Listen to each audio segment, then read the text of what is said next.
जय हिंद दोस्तों, कैसे हैं आप लोग। आज की वीडियो में हम लोग देखेंगे हम क्लास 12th के इंग्लिश में 90% कैसे पा सकते हैं, यानी कि इंग्लिश में 90% पाने का फॉर्मूला बहुत ही आसान है। 90 नंबर लाने के लिए अंतरिक्ष में नहीं जाना है, आपको केवल एक काम करना है और वो काम है कि जो टॉपिक्स इस वीडियो में आपको बताए गए हैं इन सभी टॉपिक्स को आपको अच्छे से पढ़ना है। अगर आपने इन्हीं सारे टॉपिक्स को पढ़ लिया तो 90% आपको आसानी से मिल जाएंगे। ये आप बात का भरोसा रखिए, वीडियो को देखिए और वीडियो देखने के बाद ऐसे 9 टॉपिक्स आपको हम बताएंगे। अगर आपने इन 9 टॉपिक्स को देखा तो आप खुद कमेंट करेंगे कि भैया 90% तो आसानी से बन जाएगा, क्योंकि आसान है। लोगों को लगता है मुश्किल है, लेकिन ये आसान है। चलिए हम देखते हैं 1 बाय 1 करके अपने सभी टॉपिक्स को। दोस्तों, हमारा पहला टॉपिक है लेटर राइटिंग और एप्लीकेशन राइटिंग की जमकर प्रैक्टिस करें। लेटर राइटिंग आपको तैयार करना है और एप्लीकेशन राइटिंग आपको जरूर से तैयार करना है। अगर आप पेपर में देखेंगे तो पेपर में आपको कुछ इस तरह से पूछेगा। यहाँ पर अगर आप देखेंगे तो बोल रहा है write a letter to your younger brother warning him against someone of his undesirable companions. पहला है ये, यहाँ पर बोल रहा है कि आप लेटर लिखिए। क्या लिखिए? लेटर लिखिए। और दूसरा आपसे बोल रहा है कि write an application to the principal of your college requesting him to organise annual sport in time. क्या बोल रहा है? पहले में बोल रहा है कि लेटर लिखो, लेटर, और दूसरे में बोल रहा है एप्लीकेशन लिखो। एप्लीकेशन बोलते हैं टू द प्रिंसिपल और आपका नाम, फिर आप लिखते हैं respected sir I want to make to say I have fever since last night. ऐसा आप लिखते हैं एप्लीकेशन, इसको एप्लीकेशन बोलते हैं। लेटर राइटिंग दूसरी तरह से लिखा जाता है। अगर आपको नहीं पता है लेटर राइटिंग कैसे लिखते हैं तो पहली चीज़ तो है कि आपको आपके टीचर बताएंगे कि बेटा लेटर राइटिंग आएगा और लेटर राइटिंग आपको ऐसे लिखना है। लेकिन आपको नहीं पता लेटर राइटिंग कैसे करना है, डिस्क्रिप्शन बॉक्स में आपको मेरी एक वीडियो मिल जाएगी, वहाँ से आप देख सकते हैं, या आप यूट्यूब पे सर्च करके देख लीजिए। हज़ारों वीडियो पड़ी हुई है कि लेटर राइटिंग कैसे हम करें, कैसे पूरे नंबर लाएं लेटर राइटिंग में। पहला टॉपिक हो गया और ये टॉपिक आपको देकर जाएगा 10 नंबर। कितना देकर जाएगा? 10 नंबर। यहाँ पर देखते हैं, ये हमारा काम पहला कंप्लीट हो गया, लेटर राइटिंग, एप्लीकेशन राइटिंग। इसको आपको प्रैक्टिस भी करना है। केवल पढ़ना और याद करने से काम नहीं चलेगा काम तो प्रैक्टिस भी करना पड़ेगा। प्रैक्टिस करेंगे तभी काम अच्छे से चलेगा। लेटर टू द आप एडिटर को याद कर लीजिएगा और इसके अलावा आप जिसको याद करना चाहे कर लीजिएगा। 3-4 की प्रैक्टिस कर लेंगे, एकदम हलवा हो जाएगा। चलिए, ये हमारा 10 नंबर कंप्लीट हो गया। लाना है हमें कम से कम 90 नंबर।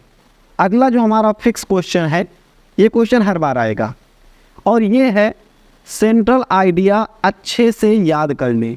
ये क्या है टॉपिक हमारा दूसरा? Central idea. सेंट्रल आइडिया कम से कम 4 याद करना है। ध्यान रहे 5 चैप्टर आपको पढ़ने हैं, किसके? आपके पोएट्री के। कैसे पूछा जाएगा एक बार हम देखते हैं। ये हमारा आएगा सेंट्रल आइडिया इस पेज पर और बोलेगा write the central idea of any one poem of following poem.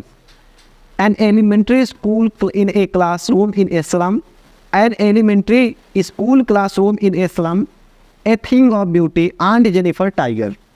अभी हर बार आ रहा है। अगर आप पिछले साल का पेपर उठाकर देखेंगे उसमें आपको ये दोनों कॉमन मिल जाएगा। इसके पिछली बार का देखेंगे उसमें आपको ये कॉमन मिल जाएगा। मेरे कहने का मतलब है कि जो भी क्वेश्चन आपको इस वीडियो में मिल रहे हैं वो सारे क्वेश्चन हर बार पेपर में पूछे जाते हैं।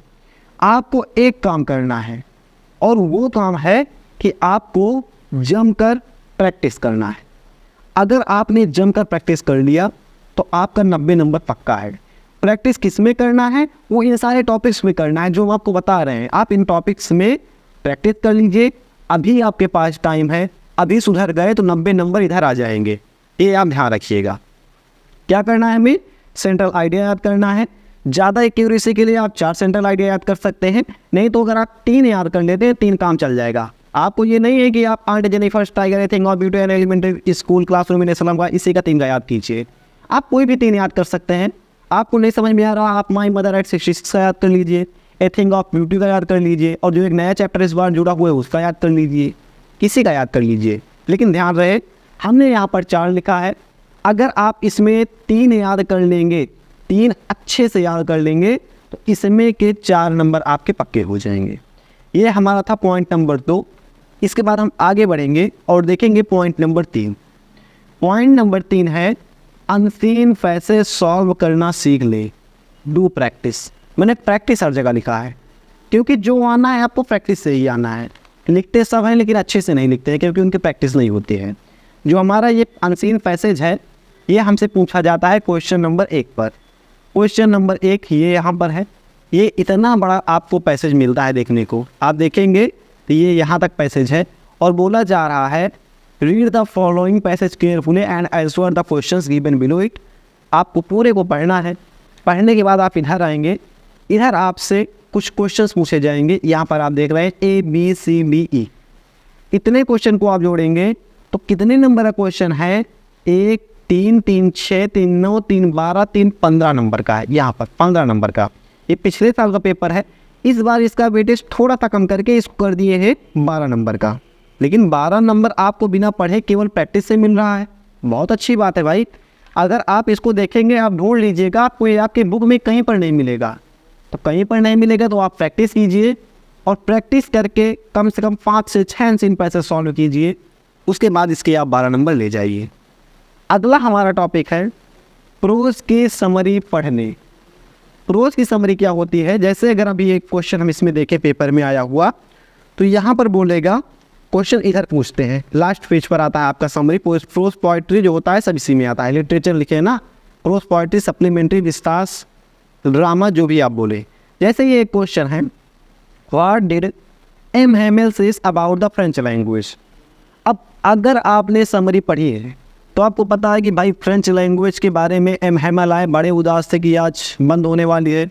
उन्होंने बोला कि विश्व की सबसे मधुर भाषा है, हमें अपनी भाषा को हमेशा ज़िंदा रखना है, याद रखना है, हमारी भाषा बहुत अच्छी मधुर सुरीली भाषा, यही सब बोला था।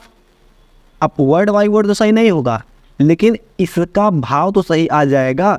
तो जो आप आंसर लिखते हैं उसकी समरी सही है, उसकी वर्ड सही है। 40 बोला है, अगर 60 में अगर आप लिख कर आ गए 60 वर्ड में अपने शब्दों में किसी एक क्वेश्चन का आंसर, तो आपका आसानी से पूरा 4 में 4 नंबर इसका मिल जाएगा।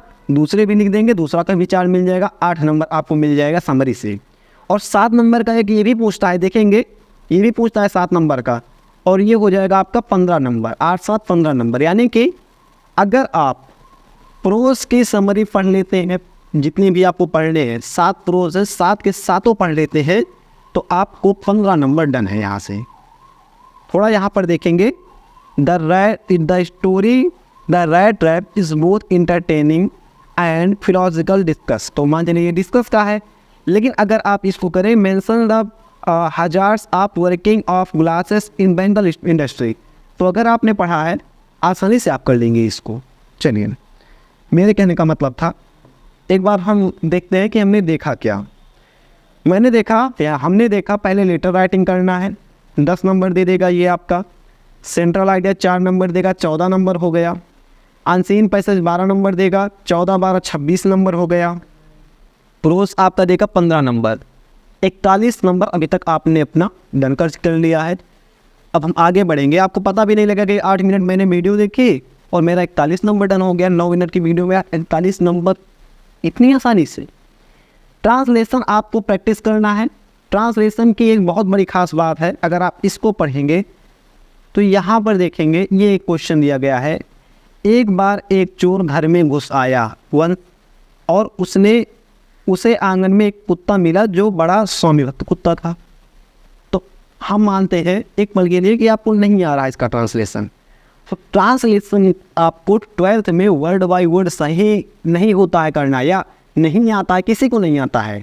लेकिन अगर आप प्रैक्टिस करे रहेंगे तो आप ये तो लिख देंगे, thief come to the home at a time, ऐसा आप कर देंगे। अगर कोई पढ़ रहा है, मैंने आपसे बोला a thief come to my home at a time, तो आप समझ गए कि एक चोर है इनके घर में एक बार आया था, समझ गए ना। तो आप समझ जाएंगे, 5 में से 4 नंबर पक्का कर लेंगे। ये आप ध्यान रखिए, प्रैक्टिस करना है, प्रैक्टिस करना है, प्रैक्टिस करना है, ये आप याद रखिए। आगे बढ़ेंगे थोड़ा सा। छठा है स्टैंजा सॉल्व करना है। ये स्टैंजा आपकी किताब से नहीं आएगा, ये स्टैंजा ऐसे ही पेपर में देंगे। इसको अनसीन स्टैंजा बोल सकते हैं। यहाँ पर आप देखेंगे, फिशरमैन इन द कोल्ड सी। ठीक है, ये एक स्टैंजा है, इसमें 3 क्वेश्चन पूछे जाएंगे। इनको आप थोड़ा सॉल्व करने की प्रैक्टिस कर लेंगे। 7 नंबर का रहेगा टोटल, नहीं 6 नंबर का रहता है, 6 नंबर आपका ये भी डन हो जाएगा। फिर ड्रामा सप्लीमेंट्री, ड्रामा या जिसको आप सप्लीमेंट्री बोलते हैं, मिस्तास बोलते हैं, उसको आप अच्छे से पढ़ लीजिएगा। उसको पढ़ने के बाद आपको ये 15 नंबर देकर जाएगा, अगर आपको हिंदी में पता है तो।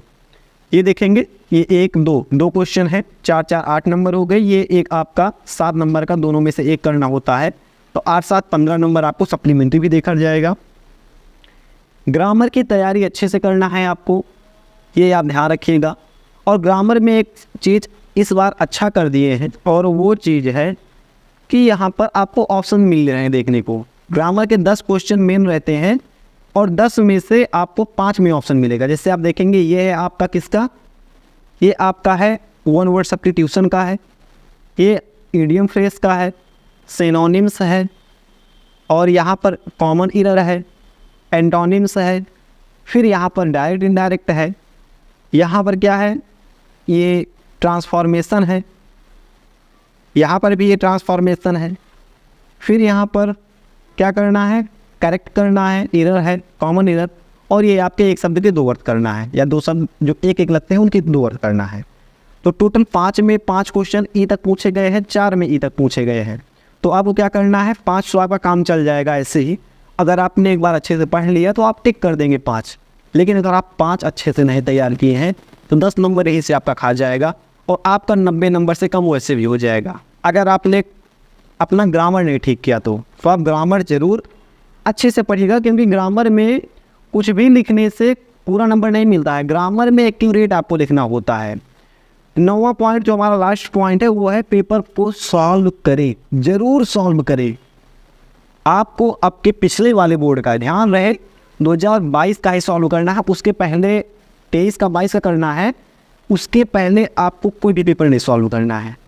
अगर आप 21 का 20 में तो फिलहाल 21 में हुआ ही नहीं था, 20 में हुआ था, तो अगर आप पिछले वाले पेपर्स को देख रहे हैं तो उसको आप मत देखिए, क्योंकि वो सारे जो पेपर हैं पिछले साल का पेपर ही आपको सॉल्व करना है। उसके अलावा जो पेपर है उसका पैटर्न पूरा अलग था, और ये पैटर्न पूरा अलग है। ये वाला जो पेपर है 2023 लिखा हुआ है इसमें, इसी पेपर को आपको सॉल्व करना है। 22 वाला नीचे है, मैं उसको अगर आपको दिखाऊं तो छोटा सा पेपर है, ये बड़ा वाला A4 साइज़ का पेपर है। यहाँ पर देखेंगे बहुत बड़ा पेपर है ये। तो आपको 2023 के पेपर्स को सॉल्व करना है। कई सारे कोड हैं, हो सके तो कम से कम 3 कोड आपको सॉल्व करना है पेपर का। उसके बाद आपके स्कूल में जो शुरुआत में होता है एक टेस्ट होता है, फिर बीच में उसको हम बोलते हैं हाफ ईयरली, और एक होता है ईयरली, त्रैमासिक 6 मास पे और 12 मास पे, एनुअल जिसको बोलते हैं। प्री बोर्ड एग्ज़ाम होता है, उसको भी स्कूल वाला जितने स्कूल का मिल सके उतने स्कूल का आपको पेपर सॉल्व करना है। ये आपको देगा टॉनिक का काम, बूस्टर का काम देगा। अगर आपने स्कूल के सभी पेपर को लास्ट टाइम पर सॉल्व कर लिया, बड़ा फ़ायदा करेगा आपको। आप अभी तक वीडियो में बने हुए हैं तो आपको एक लास्ट अपनी तरफ से बोनस स्ट्रेटजी देते हैं। ये है कि पेपर में राइटिंग में आपको कहीं भी नकैती नहीं करनी है। पेपर आपको अच्छी राइटिंग में लिखना है और प्रैक्टिस करके स्पीड बना लेना है। क्योंकि अगर आप बोल रहा है क्वेश्चन कि आप 40 शब्द में आंसर कीजिए, तो अगर आप 40 से क्वेश्चन शब्द में आंसर करेंगे, ये फिलहाल इस सब में होता है, बोलने का 40 में कीजिए, लेकिन अगर आप 40 में करेंगे तो 4 नंबर आपको देगा ही नहीं। कम से कम 70 शब्द आपके होने चाहिए, तभी आपको पूरे नंबर देते हैं। और बोलते हैं 40 में, तो 70 में करेंगे तब तो आप कर ही नहीं पाएंगे, क्योंकि आपकी स्पीड ही कम है।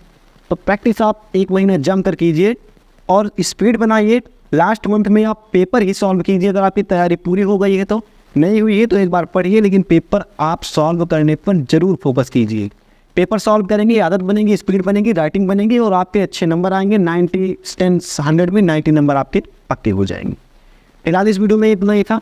इसका सॉल्यूशन भी इस पेपर का चैनल पर अपलोडेड है, डिस्क्रिप्शन बॉक्स में लिंक मिलेगी, आप वहाँ से देख सकते हैं। फिलहाल इस वीडियो में इतना ही था। जहाँ पे रहे हैं तो मुस्कुराते रहे हैं। तो इस वीडियो में जय हिंद।